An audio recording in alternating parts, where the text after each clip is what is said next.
There is a fear that does not shout, it whispers. It whispers when the message is not answered quickly enough. It whispers when someone needs space. It whispers when love feels close and therefore dangerous. That whisper says, they will leave you. The fear of abandonment is not loud, it is persistent. And it quietly shapes the partners we choose, the fights we start, the anxiety we carry, and the ways we sabotage the very love we long for. No one wakes up in the morning and decides, I will ruin my relationship today. But nervous systems remember what minds try to forget. Let me tell you a story. There was once a child born into a world already collapsing. War, sirens, mothers clutching babies, a city under threat. His mother loved him fiercely, but danger was everywhere. To save his life, she had to give him away, place him in the arms of strangers, not because she didn't love him, but because she loved him enough to risk breaking her own heart. The child could not understand war or politics. All he felt was separation. His body learned something before he had words. Love leaves, connection disappears. When I need most, people vanish. He grew up intelligent, driven, compassionate, and yet inside there was an ache. In adulthood, he achieved and helped others, but he recognized something haunting in his own relationships, a hypersensitivity to distance, a deep anxiety when people pulled away, a burning loneliness even when not alone. Later in life he understood, not with blame, but with clarity. His nervous system was not broken. It was shaped by absence, shaped by separation, shaped by that early wound, the fear of abandonment. This is how it lives in many of us. You look calm on the outside, but inside you are scanning for danger. Why didn't they reply? Why are they quieter today? Do they still want me? Am I too much? Am I not enough? So you cling or you run. You test people to see if they'll stay, or you leave before they can leave you. You become independent to the point of emotional starvation, or you become so dependent that closeness suffocates both of you. Here's the truth most people never hear. Abandonment fear is not a character flaw. It is not weakness, it is a wound, and wounds do not heal through shame.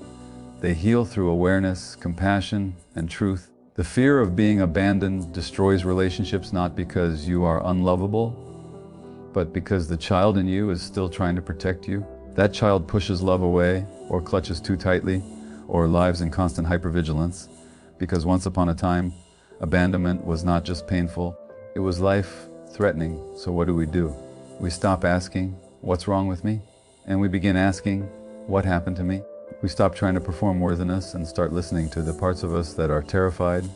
You don't need to become cool or detached or less emotional to keep love.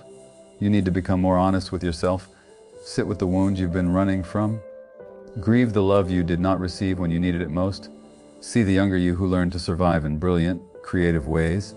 And then, slowly, gently, courageously, you teach your nervous system a new truth. Some people leave.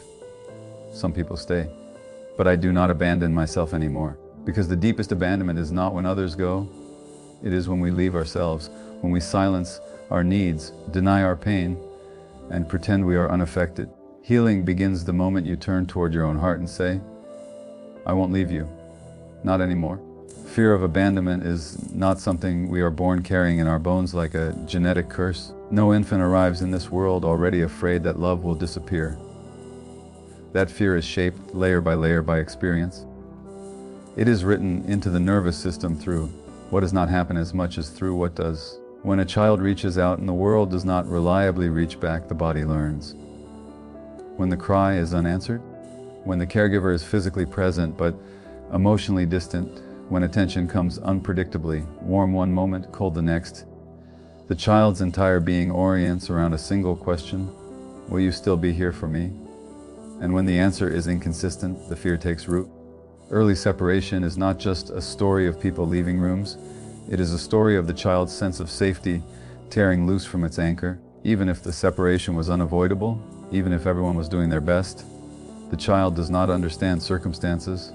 The child only feels absence.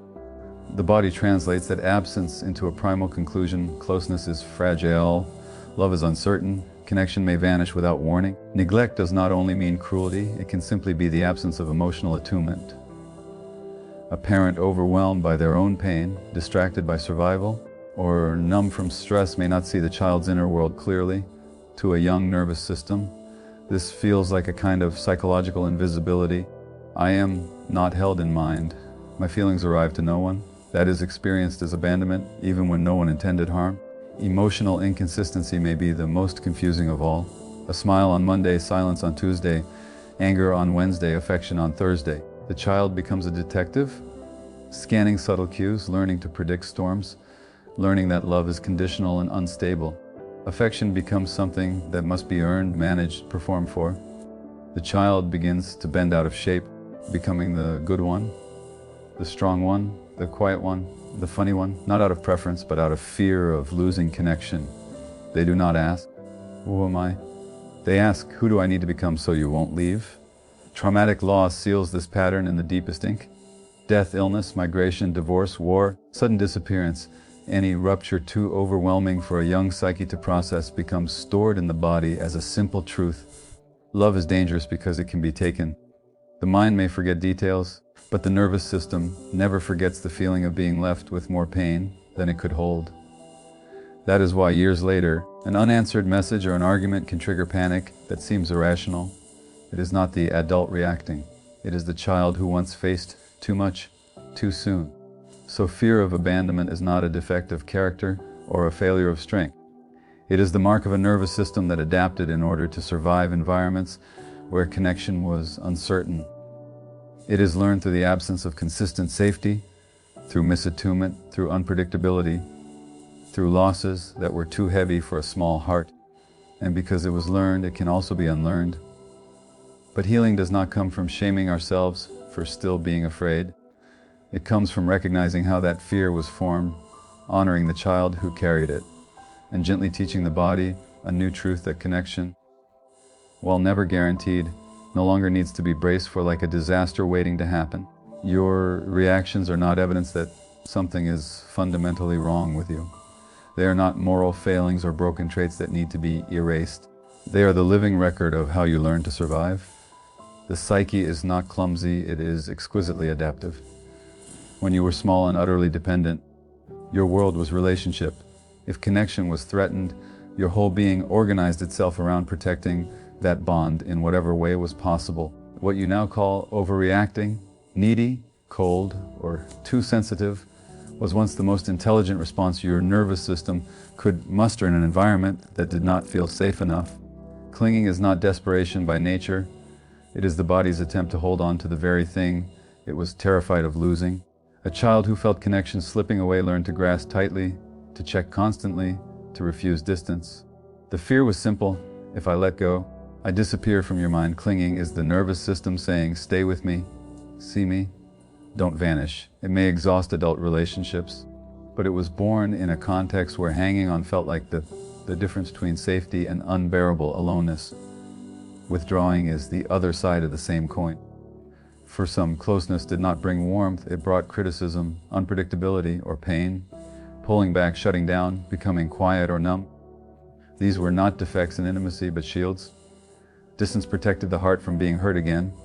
If vulnerability was repeatedly met with dismissal or ridicule, the child learned to disappear emotionally before anyone else could reject them. Silence became armor. The world saw, cold or detached. Inside, there was simply a very old lesson: if I don't feel, I won't shatter. People pleasing is not weakness, it is strategy. A child who discovered that love arrived only when they were agreeable, helpful, undemanding, or impressive learned to shape-shift. They became the caretaker, the high achiever, the one who never causes trouble. They learned to read every emotional temperature in the room and adjust themselves to match it. This was not vanity or lack of identity. It was survival in an environment where their authenticity felt risky. The message absorbed was, if I am exactly what you need, you won't leave. It is costly in adulthood, but it once functioned as a lifeline.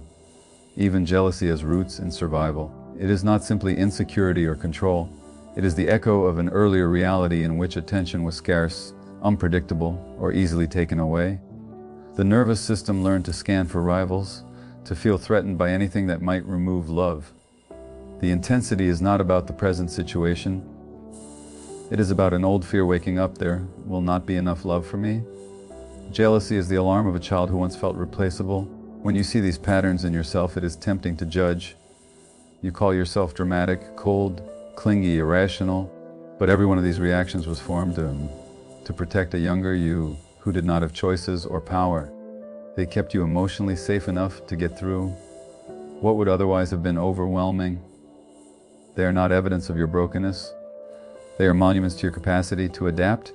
The task now is not to crush these strategies, but to understand them, to recognize that the conditions that require them no longer exist in the same way, to meet these parts of you with the same compassion they were always searching for. When you stop blaming yourself for how you learned to survive, space opens for something new, not because you forced yourself to be different, but because safety finally begins to replace fear. Your body remembers what your mind tries so hard to forget. The mind is skilled at pushing things away. It explains, minimizes, rationalizes. It says, it wasn't that bad, or that was a long time ago, or I'm over it. But the body has no such defenses. It carries memory not in stories, but in tension, posture, breath, heart rate.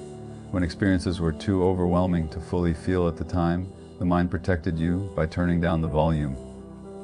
The body did the opposite.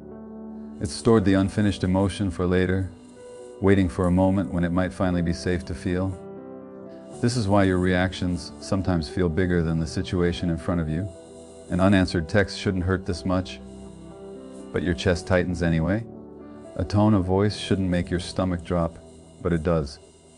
Someone turning away shouldn't feel like a cliff opening beneath your feet, yet your whole system goes into alarm. It is not the present moment alone you are responding to.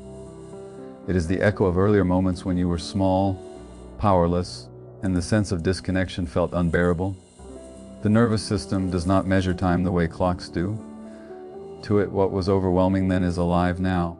Trauma is not only what happened, it is what happened inside you as a response. It lives in muscle contractions that never fully relaxed, in a jaw that learned to hold back words, in shoulders that learned to round inward to be less visible. It lives in a breath that never quite fills the lungs, as if taking up space itself feels dangerous. The body becomes the diary of everything you could not say or safely feel. Even when the mind forgets details, the heart rate quickens in familiar patterns, the gut tightens at familiar cues, the sleep is disturbed by dreams that are not literal but deeply true. This is why willpower is not enough to change patterns. You cannot simply think your way out of what your body believes is danger. When the body learned that connection could vanish without warning, it stayed watchful. When it learned that expressing needs led to punishment or withdrawal, it learned to silence itself. These are not conscious choices, they are reflexes shaped by experience. And until they are heard, they repeat. Healing begins when you stop arguing with your body and start listening to it. The panic, the shutdown, the anger, the tears, they are not betrayals by your system. They are messages. They say, something once hurt too much to bear. They say, I still need safety. The body keeps bringing the past into the present, not to torture you, but to give you another chance to meet what was once unbearable with the compassion and support that were missing. So when your reactions surprise you, instead of asking, what is wrong with me? You might gently ask, what is my body remembering?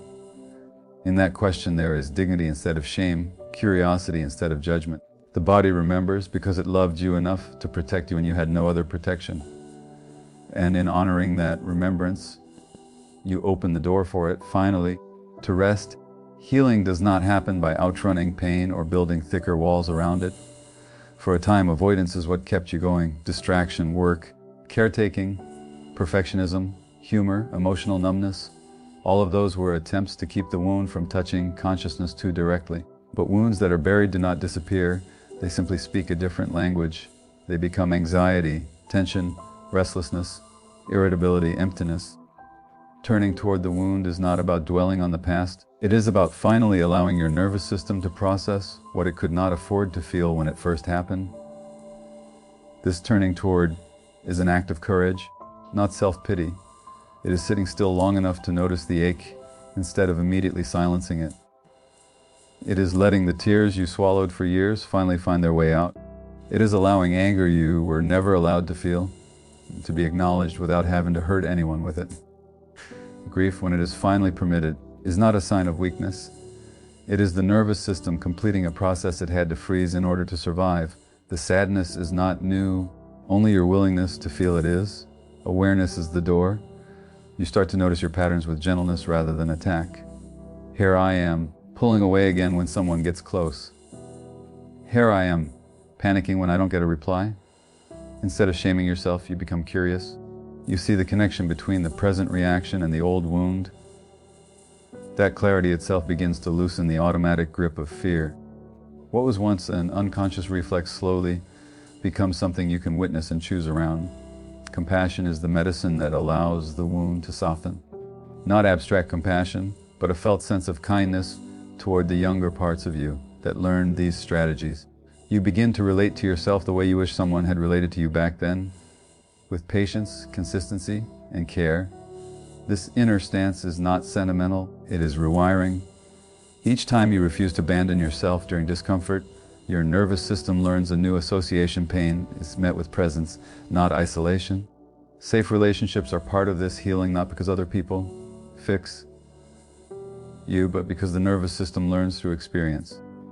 When you risk being seen and are not shamed, when you express a need and are not punished, when you are allowed to take up space without being rejected, something fundamental shifts inside. The body slowly releases its expectation that closeness equals danger. It begins to trust that connection can coexist with authenticity. Therapy, friendship, loving partnership, any relationship marked by safety and honesty becomes a corrective emotional experience. None of this requires perfection. There will be days when you fall back into old patterns, when fear takes over, when the wound feels raw again. That does not mean you have failed. It means the healing is real. Layers are being touched that were long frozen. Turning toward the wound is not a single dramatic moment. It is a practice of repeatedly choosing presence over avoidance. Over time, what once felt intolerable becomes something you can hold. The fear loses its absolute authority. The wound does not vanish as if it never existed. Instead, it transforms. It stops ruling your choices from the shadows. It becomes part of your story, not the invisible author of your life. And as you learn to stay with yourself through discomfort, the deepest shift occurs. Abandonment is no longer the organizing fear, because you are no longer abandoning yourself. The deepest turning point in healing comes when you stop doing to yourself what life once did to you. For years, you may have been terrified of other people leaving, but the most constant form of abandonment was often internal, ignoring your needs, silencing your feelings, pushing past your limits, pretending you were fine when you were anything but. Ending self-abandonment is not a slogan, it is a daily, embodied choice to stay present with yourself, especially when old fear rises. Self-abandonment began as adaptation. If your needs cause conflict, you learn to have none. If your emotions overwhelm the adults around you, you learn to bury them. If your authentic self threatened connection, you learn to perform instead. The cost was subtle but devastating. You disappeared from your own life while still walking through it. Ending self-abandonment does not mean becoming selfish. It means finally including yourself in the circle of your own care. It starts quietly. You notice when you are tired and let that matter. You feel the tightening in your chest and pause instead of overriding it. You tell the truth first to yourself, then slowly to others about what hurts, what you want, what you can and cannot give. You stop gaslighting your own experience with phrases like, "It's no big deal," or "I shouldn't feel this way."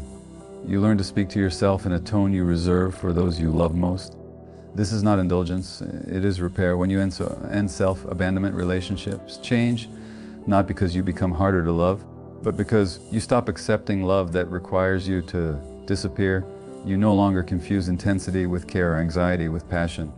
You stop chasing those who repeatedly cannot meet you and begin noticing the quiet steadiness of those who can. Paradoxically, fear of abandonment softens, not when others promise to stay forever, but when you know you will not desert yourself if they don't. This shift is not about perfection. There will be moments when you slide back into old habits of pleasing, performing, or shrinking. The difference now is that you notice, and instead of attacking yourself, you gently return. Each return is an act of loyalty to your own life. Over time, your nervous system stops living in constant anticipation of being left because it learns something truer. Whatever happens, You will remain present with your own experience. To end self-abandonment is to reverse the old lesson that your feelings are too much, your needs are inconvenient, your presence is negotiable. It is to inhabit your own body again with dignity. It is to say, sometimes out loud, sometimes silently, I am here, I will not turn away from myself. From that place, love from others is no longer a lifeline you must cling to. It becomes a gift you can receive.